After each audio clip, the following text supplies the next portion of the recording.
মুঠোফোনের সিম card ব্যবহার করে প্রদত্ত সেবা ও ব্রডব্যান্ড ইন্টারনেটের ওপর নতুন করে আরোপিত সম্পূরক শুল্ক প্রত্যাহার করে আগের অবস্থায় ফিরিয়ে নেওয়া হয়েছে বলে জানিয়েছে জাতীয় রাজস্ব বোর্ড।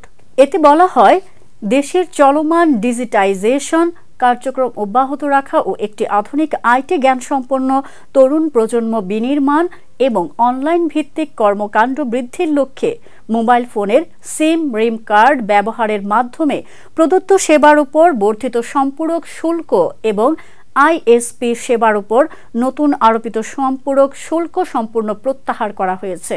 মোবাইল ফোন ও আইএসপি সেবার উপর বর্ধিত বা নতুন আরোপিত সম্পূরক শুল্ক সম্পূর্ণ প্রত্যাহার করায় এই দুই খাতে ভোক্তাদের খরচ বাড়বে না।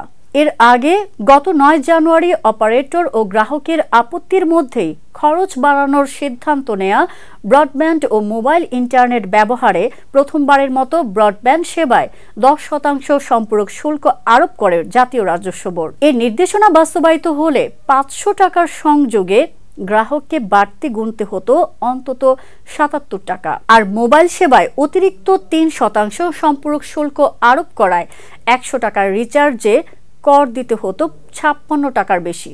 এতে সম্পূরক শুল্ক, ভ্যাট ও সারচার্জ মিলিয়ে 28 টাকা 10 পয়সার পরিবর্তে দিতে হতো 29 টাকা 80 পয়সা।